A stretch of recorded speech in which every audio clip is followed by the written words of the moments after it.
Miss Ayush.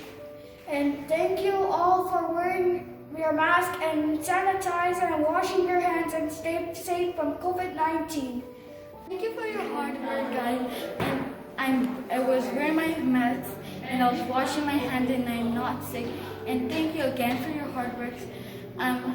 It's very special to be doing this thing when it's around this time. Thank you for everything. I'm thankful for everything you've done for us, and I really appreciate it. Thank you for taking care of us at this time.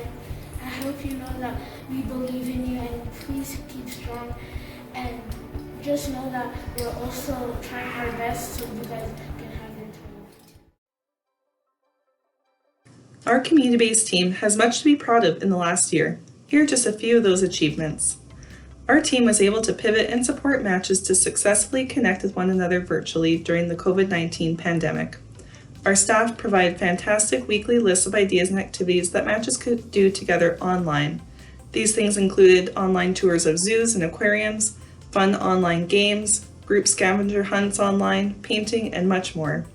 Activity kits were provided to children and families that were at home, and staff took time to deliver those out to families in need. We are able to utilize technology and continue to interview our families and match children to mentors online and in person when safe to do so.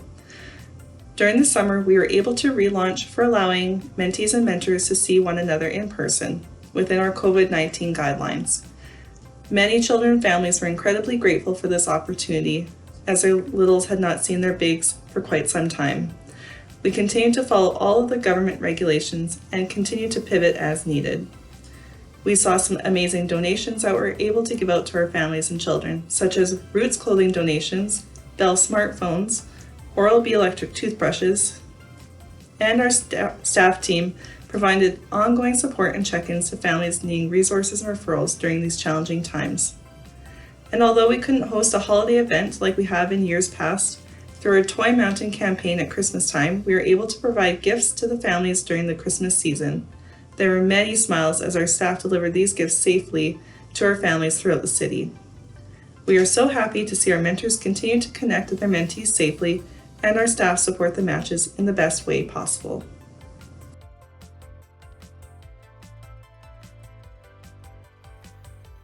When the announcements were made in November for junior and high school youth transition to online school, Buck was absolutely devastated.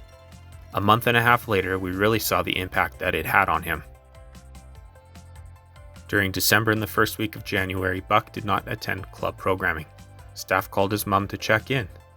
Mom shared that Buck was feeling overwhelmed and was choosing not to come to club because he had a lot of schoolwork that was stressing him out.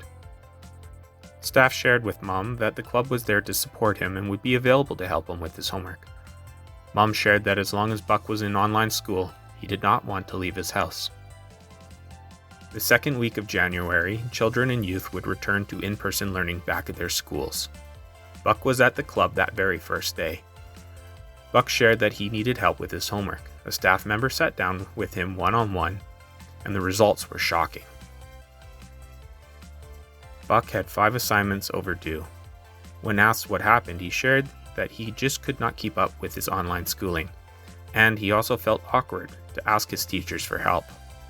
Over the next 2 weeks, Buck would return and the staff would sit with him and support him one-on-one.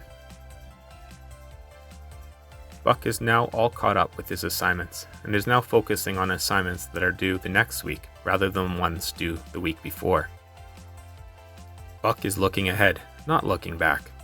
While Buck has shown improvement, Buck shared that he can't handle online schooling and it overwhelms him. Buck has reminded us that online is different and difficult for many, and if we don't ask for help early on, stressors will pile up and we'll fall behind. For kids like Buck, our agency's been able to provide a safe space to tackle these stressors, in this case, navigating learning in a way we have not had to before. You know, if I've learned anything over this past year, I've learned about the kindness of Edmontonians. The very first thing that happened to us when COVID was announced last March, is that our staff immediately went to worry and think about our moms and our dads and our kids and our families. to think about what would they need right now to make sure that they had the food that they needed and the supports that they needed. And of course, over the last year, those things have changed as we've come to understand the consequences of isolation on our kids and the inability of our kids to be able to be with their friends and our families, many of them who don't have large networks and alone, fending for their families and just trying to do their very, very best. But with the Community Foundation and our city and our province and our Government of Canada and our United Way and so many corporate leaders, from Flamin to Landrix to Epcor to TELUS, the list is endless of people who just stepped up and said, how can I help? What do you need? And back in the very, very beginning, one of the things that was identified was that families would need access to internet and that they would need access to Chromebooks. And because not all of our families have technology in their homes. And it was the very first thing we made the call about last March to Corporate Edmonton and to Matart Foundation and the Community Foundation and United Way and TELUS. And, within 48 hours, people had that problem solved. And they didn't solve it for one or two people, they solved it for thousands of people. And it's just such an example of what's been possible when people look out for each other. So has this last year been difficult? Absolutely. As I said, for our moms and our dads, even our staff, our volunteers, all of our lives have changed as a result of this pandemic. But the one thing I know for sure is that in this community, people are looking out for each other. And so I want to sincerely thank each and every one of you that were there for us, that are still there for us, and all that you do to make Edmonton the best community that it can possibly be. Thank you so much.